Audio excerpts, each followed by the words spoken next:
The coarse wool of the shelter blanket smelled of bleach and old, stale despair. I lay on a narrow cot, listening to the cruel symphony of the city at night, the wail of sirens, the shouts of drunks, the rustle of trash skittering across empty streets in the wind. The cold light of a street lamp cut through the bars on the window, painting prison stripes on the wall. Just 3 weeks ago, that same light would filter through the stained glass windows of my bay window, dancing on the Persian rug in the living room, the one Matteo and I had brought back from our travels. 3 weeks ago, I had a home. Now I had nothing but this scratchy blanket and memories that burned hotter than the icy draft seeping through the cracks in the window. It all came crashing down on a sunny Thursday. Senor Arturo Vargas, our neighbor for 20 years, came over for tea and cookies, just like he always did. After Matteo's death, he had become my shadow, my knight in shining armor, as he jokingly called himself, always showing up with a bouquet of flowers from his garden or a freshly baked pastry. He helped me with the lawn, sorted through my bills, and drove me to the store, waiting patiently while I picked out my groceries. I, Sofia Alvarez, a 72-year-old widow, trusted him completely. He was a part of the landscape of my life, as dependable and constant as the old maple tree in the garden. But on this day, he brought not only cookies, but also a thick folder with the municipal seal. "Sophia, my dear, what wonderful luck," he said in his velvety, calming voice as he poured the tea.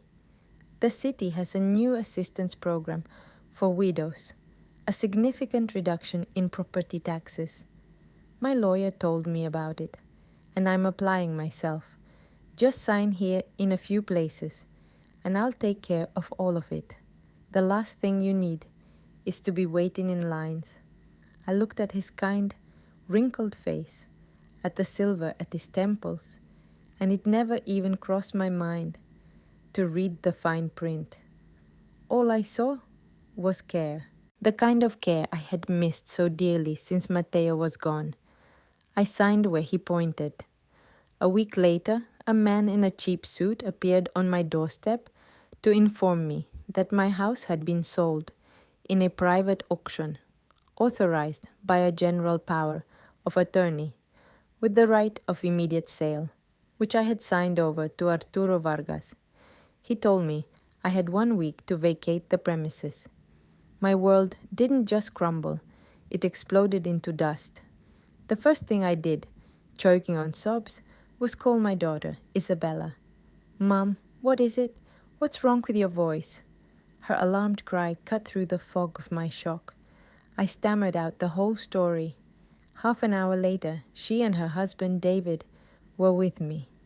Isabella, pale as a sheet, held me while I trembled, unable to stop my teeth from chattering, while David, his face a mask of stone, studied the copy of the document the man had left me. "This isn't just a power of attorney, it's a devil's document," he said quietly, his voice filled with rage. "It's a deed of gift with the right of immediate sale without further notification. The bastard planned everything. Is he a lawyer?" They rushed over to Vargas's house, but it was empty, his garage too. He had vanished, and with him, my home, my world, my past.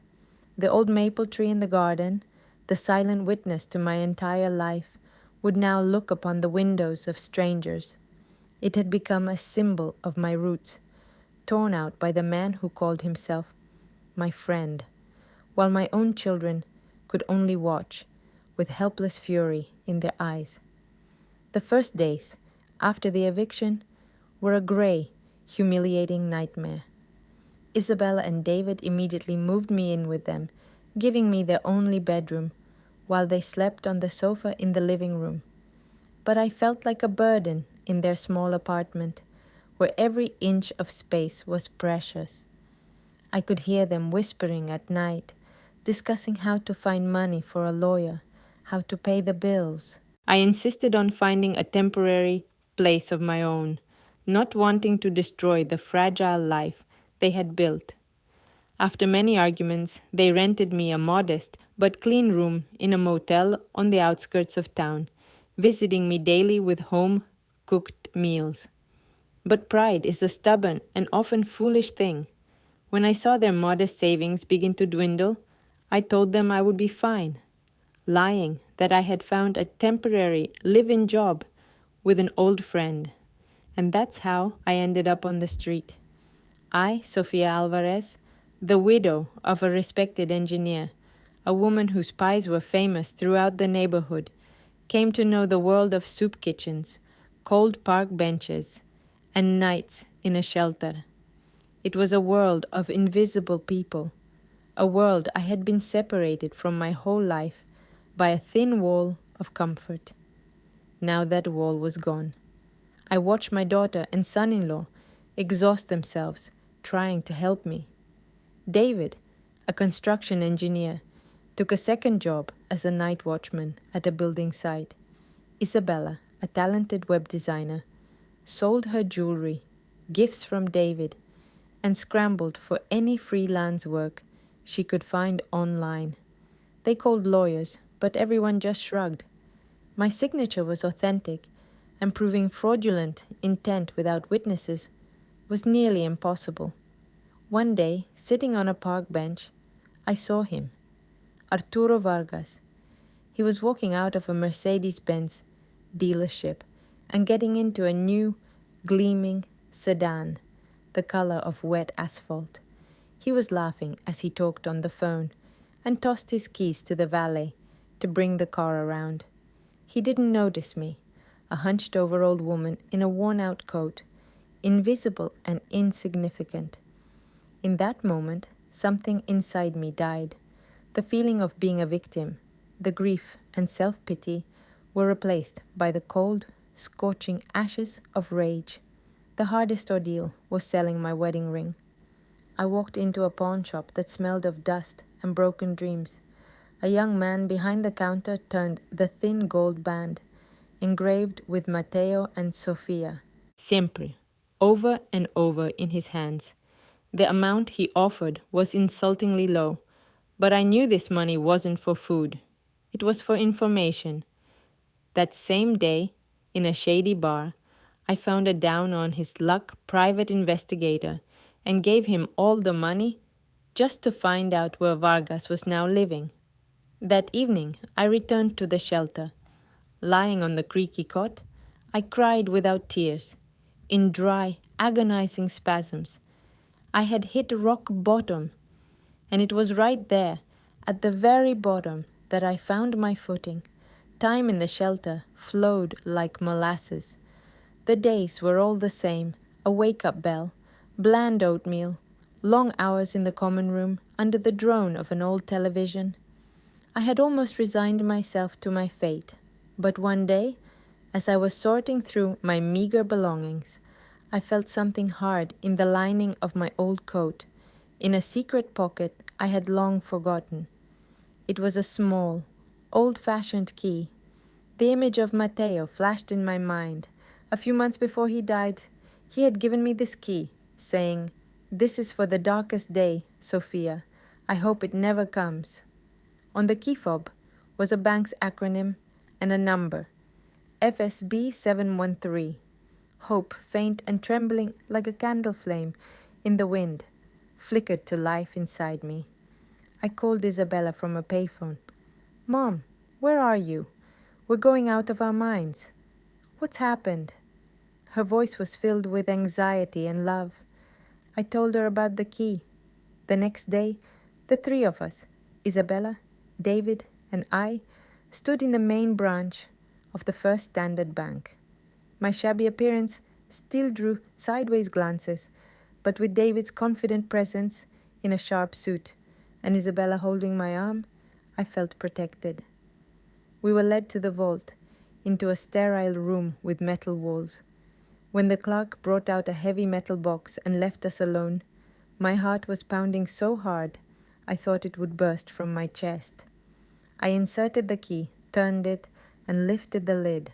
Inside, there was no money or jewelry. There were folders filled with documents and a thick leather-bound notebook. It was Matteo's financial journal. My husband, the quiet and modest engineer I had known my whole life, turned out to have been a self-taught investment genius. Starting in the 90s, he had invested small sums in then-unknown startups, search algorithms, social networks, online commerce. Beneath the journal were stock certificates. David picked one up, and his eyes widened. "Mom, do you know what this is?" he whispered. "This is 1,000 shares of Amazon, purchased in 97. Isabella picked up another folder. "And this is Google."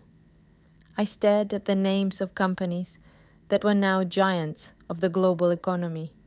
At the very bottom was a brokerage statement, dated the year of Matteo's death. The total value of the portfolio made Isabella sink to the floor. The number was astronomical. Matteo hadn't just left me money. He had left us a weapon. And in the cold silence of the bank vault, looking at the determined faces of my children, I understood. The darkest day had come. And now we knew what to do. The first call to Mr. Castillo, Matteo's financial lawyer and old friend, was made by David right there from the bank vault, while Isabella and I were still sitting on the floor, stunned, surrounded by folders worth a fortune. David was calm and collected, his voice like steel. He laid out the situation briefly and clearly: the betrayal, the eviction, the poverty, and finally, this unbelievable discovery. There was a long, heavy silence on the other end of the line, followed by a furious roar. Mr. Castillo was enraged. "Matteo would have buried the man for this. Sophia, David, listen to me carefully. Not a word to anyone. From this moment on, you are my only clients. That man will regret the day he decided he could defraud the widow of my best friend with impunity." The transformation wasn't just fast. It was a tectonic shift, an earthquake that changed our landscape forever.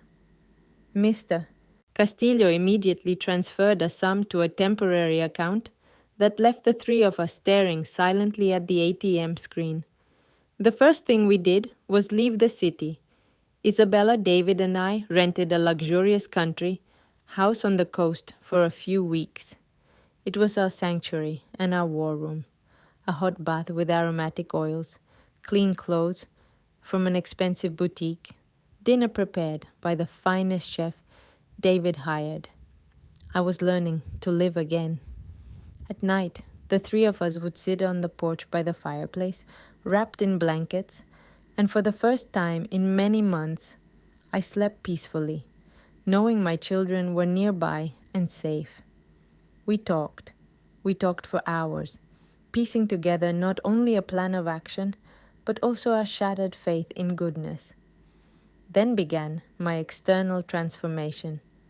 Isabella, with her impeccable taste, took me to the best salon in the city.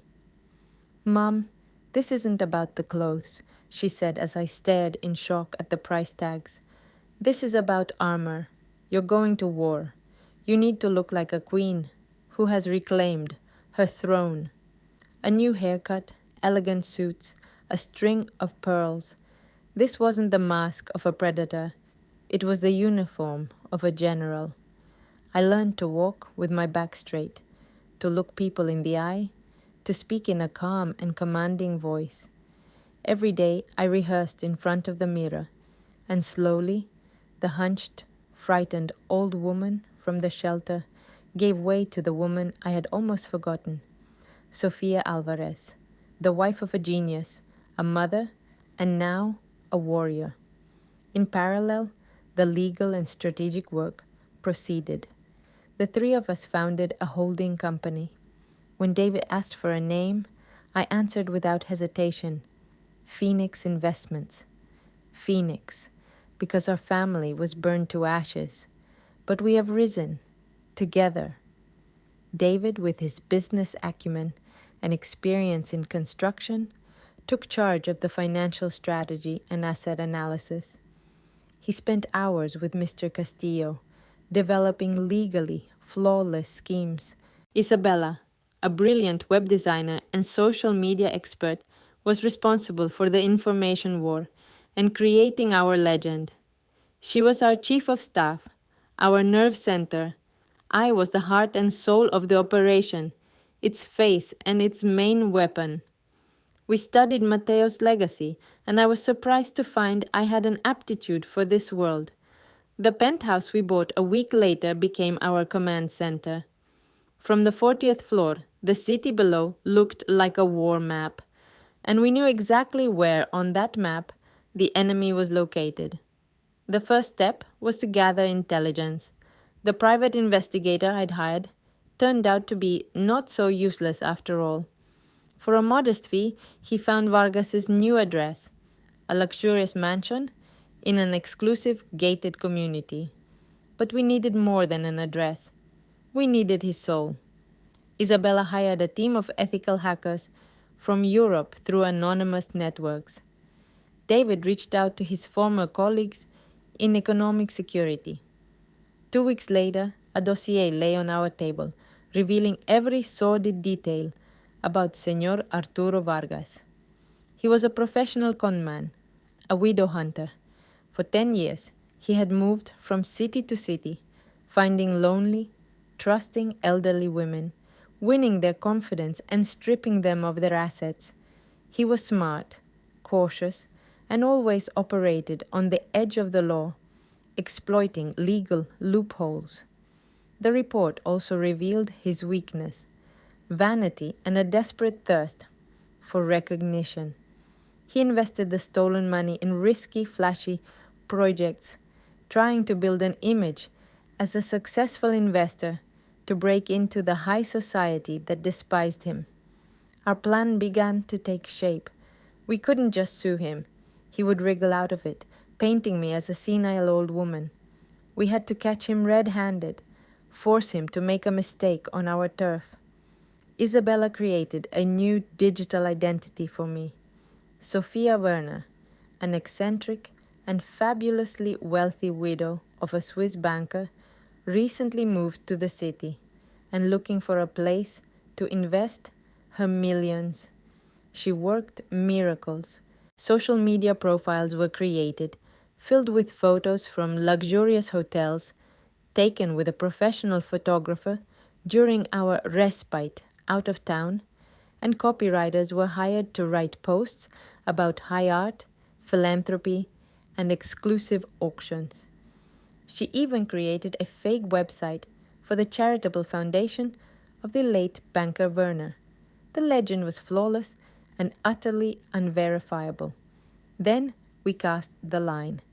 David, through his contacts in the business community, spread a rumor about the mysterious Sophia Werner, who was looking for bold, if risky projects, and was particularly interested in innovation. And Vargas took the bait. A week later, he found a way to contact Mrs. Werner's assistant, a role played by a hired actor, a former FBI agent, and desperately requested a meeting. He was hooked. The pressure mounted, but now it was on him. Operation Trap entered its active phase. I began to play my part, the most difficult role of my life. Isabella and I rehearsed for hours. She taught me to speak with a slight European accent I'd picked up from my German grandmother, to hold my back straight, to look at people with a mixture of boredom and arrogance. I was learning to be Sophia Werner. The first meeting with Vargas took place in the lobby of the Four Seasons Hotel. I sat in an armchair. He approached me. I saw his face flicker for a split second. He recognized me, but he immediately composed himself, deciding it was just a striking resemblance. "Mrs. Werner, what an honor," he purred, kissing my hand. His touch was as cold as a snake's. I gave a curt nod. "You have 10 minutes. He began to pitch his project, some new pyramid scheme disguised as a venture capital fund. I listened with half an ear, studying his expensive watch, bought with the money from the sale of my home. At the end, I said, "It sounds dull and cliché, but my late husband had an inexplicable passion for risky adventures. Perhaps I will give you a chance. Send the documents to my assistant." We made him go through hell. David, posing as a meticulous financial analyst from Zurich, requested report after report, finding discrepancies and potential risks. Isabella, monitoring his email, read his panicked messages to his partners, where he complained about the crazy old woman with European airs, but assured them that the fish is almost on the hook. He grew increasingly careless. He was so close to his biggest victory that he let his guard down. He didn't know that his every move, every call, and every email was being recorded. We gathered evidence not only for my case, but also for his past scams, finding contacts for his other victims in his correspondence. David and I personally met with 2 of the other women he had defrauded. At first, they were afraid, but after hearing my story and receiving guarantees of full legal and financial support from Mr. Castillo, they agreed to help. Our small army was growing. One of them, a Mrs. Peterson, agreed to play a key role in the final act. The climax was set. Vargas, confident of success and driven to exasperation by our delays, agreed to sign the final documents at Mrs. Werner's office. That office was my penthouse. We invited not only him to this meeting, but also Mrs. Peterson, who was to casually drop by to also discuss investments. The entire apartment was wired with hidden cameras and microphones. David and Mr. Castillo were in the next room, watching the live feed. Isabella coordinated everything from her home office. Downstairs, in the lobby, 2 detectives were on standby, ready to call the police on our signal. Vargas arrived, beaming with anticipation. He brought the documents that would give Sophia Werner control of assets worth tens of millions of dollars. He placed the folder on the table and offered me an expensive fountain pen. "I knew we would find common ground, Sophia," he said, using my first name. "Of course," I replied, removing his documents from the table and replacing them with another folder, his dossier, especially when we have so much in common. For instance, this woman. At that moment, Mrs. Peterson entered the room. Vargas turned pale. "And this one too," I said, as another of his victims, a Mrs. Chen, entered the room. He jumped to his feet, his face contorted with fury and confusion. "What is going on here? Is this some kind of joke?" "What's going on is that justice is being served, Señor Vargas," David said, stepping out of the next room. Mr. Castillo followed him. "You're surrounded, and that's not a metaphor." In that instant, Vargas knew he was trapped. His smug mask fell away, revealing the predatory snarl of a cornered animal. He lunged for the door, but 2 burly men from the building's security were already waiting for him in the hall. He was trapped. "Sophia," he rasped, staring at me, and his eyes finally flashed with recognition and horror. My accent vanished. "I would ask you to address me as Mrs. Alvarez," I replied in an icy tone. "But for you, I suppose we can make an exception. Hello, Arturo. Surprised?" I savored his paralysis. "You always underestimated the women you conned. You saw us as nothing but old, helpless junk.